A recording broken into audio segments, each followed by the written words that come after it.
जासूस। उन दिनों आगरा के समाचार पत्रों में ठगी के उस विचित्र ढंग की खूब चर्चा थी। ठगी का एक विशेष तरीका अपनाया गया था। एक गिलहरी किसी व्यक्ति के ऊपर चढ़ जाती, कोई व्यक्ति गिलहरी को भगाने के बहाने आता और उसे आदमी पर से हटाता। जब गिलहरी और उसे भगाने वाले चले जाते, तब जिस पर गिलहरी चढ़ी थी उसे पता लगता कि उसकी जेब कट चुकी है या पर्स निकल गया है। एक दो बार यह घटना घटी, पर किसी ने गिलहरी के चढ़ने और लुटने से कोई संबंध न जोड़ा। जब 4-5 बार इसी तरह की घटनाओं की पुनरावृत्ति हुई तो व्यक्तियों का ध्यान इस ओर गया। उस दिन अखबार पढ़ते पढ़ते प्रदीप भी इस समाचार को पढ़कर कुछ सोचने लगा। उसने पास बैठे मित्र सतीश को यह समाचार सुनाया और पूछा, क्या तुम्हें इस घटना में कोई विशेष बात भी लगती है? सतीश ने कुछ पल सोचा और कहा, तुम ही बताओ कि तुम्हें क्या लगता है। प्रदीप कहने लगा, मुझे तो लगता है कि ये गिलहरी पालतू है, किसी ठग ने इसे पाला है। मोटा आदमी देखकर वो उसके ऊपर गिलहरी को छोड़ देता है। व्यक्ति का ध्यान गिलहरी की ओर जाता है और दोनों हाथों से गिलहरी को भगाता है। इतनी देर में ठग अपना काम बना लेता है। गिलहरी पालतू होने के कारण उसी व्यक्ति के पास भागकर छिप जाती होगी। प्रदीप की बात सुनकर सतीश कुर्सी से उछलते हुए बोला, वाह भाई वाह, क्या खोज की है तुमने भी। जासूस पिता के योग्य पुत्र बनोगे। प्रशंसा करनी चाहिए तुम्हारी बुद्धि की। पगले हो तुम तो। अभी प्रशंसा की क्या बात हुई? अभी तो अनुमान ही लगाया है। प्रशंसा तो तब होगी जब हम सच्चाई को सामने लाएं। प्रदीप ने कहा, वो तुम पुलिस के लिए छोड़ दो। सतीश कहने लगा, पुलिस तो इस विषय में लगता है कुछ लापरवाह है। उसे पकड़ना होता तो अब तक पकड़ चुकी होती। फिर ये ठग अधिक दिनों तक ठगी का ये तरीका न अपनाएंगे। अपने पकड़े जाने के डर से जल्द ही ये और दूसरी जगह पर चले जाएंगे। प्रदीप बोला, हाँ भाई, तुम्हारी बात तो सच्ची लगती है। सतीश कहने लगा, प्रदीप के पिता खुफिया विभाग में जासूस थे। जब वो घर आकर अपराधियों को पकड़ने की बातें सुनाते तो प्रदीप बहुत प्रभावित होता।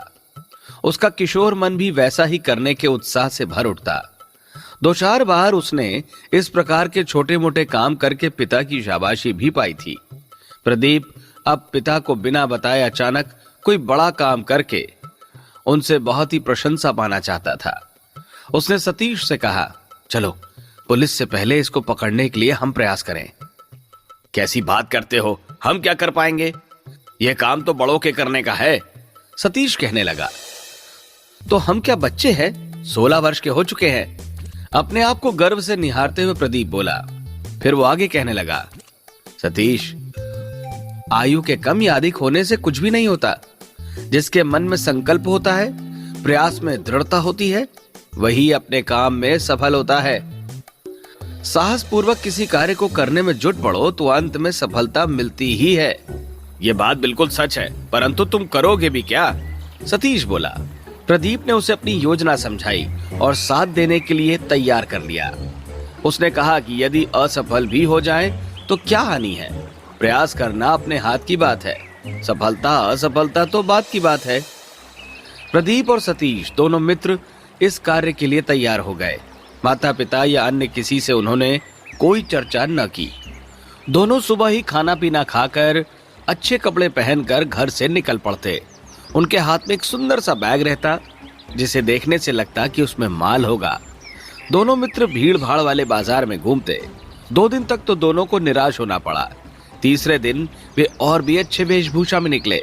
उन्हें देखकर लगता था कि वे किसी धनी संपन्न परिवार के लड़के हैं। रास्ते में थोड़ी थोड़ी देर बाद सतीश जोर जोर से प्रदीप से कहता, भाई बैग जरा संभाल कर रखो। एक दिन ठग बहुत देर से उनके पीछे लगा था। वो देख रहा था कि वे बार बार बैग संभाल रहे हैं और उस पर ध्यान दे रहे हैं। लगता है इसमें कोई कीमती सामान है, ठग ने मनी मन कहा। फिर वो कोई अच्छा सा मौका देखकर उनका बैग छीनने की योजना बनाने लगा। सतीश और प्रदीप अभी तिराहे के मोड़ पर पीपल के पेड़ तक ही पहुँचे थे कि एक गिलहरी प्रदीप के कंधे पर चढ़ गई। लगता ऐसा था मानो वो फिसल के पेड़ से कूदी हो। दोनों मित्र अब चौकन्ने हो गए। सतीश 2-4 कदम पीछे हट गया। प्रदीप दोनों हाथों से गिलहरी को भगाने लगा। तभी उस व्यक्ति ने मौका देखकर प्रदीप के हाथ से बैग झटक लिया और भागने लगा। गिलहरी भी प्रदीप के कंधे से कूदकर उस व्यक्ति के पीछे दौड़ पड़ी, परंतु वो व्यक्ति व्यक्ति कुछ आगे बढ़े उससे पहले ही सतीश और प्रदीप ने जाकर उसे कसकर पकड़ लिया। उसने छूटने का बहुत प्रयास किया था, परंतु उन दोनों मित्रों की मजबूत पकड़ के सामने उसका प्रयत्न व्यर्थ ही था। धीरे धीरे वहाँ भीड़ जमा हो गई।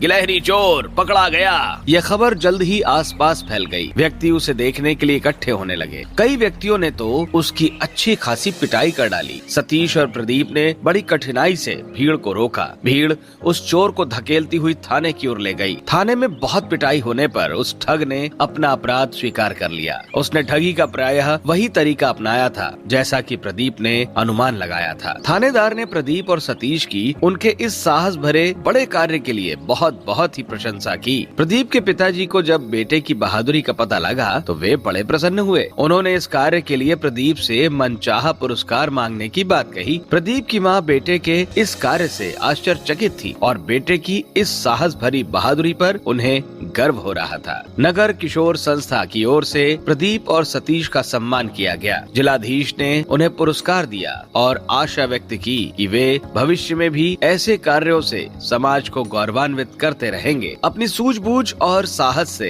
किशोर भी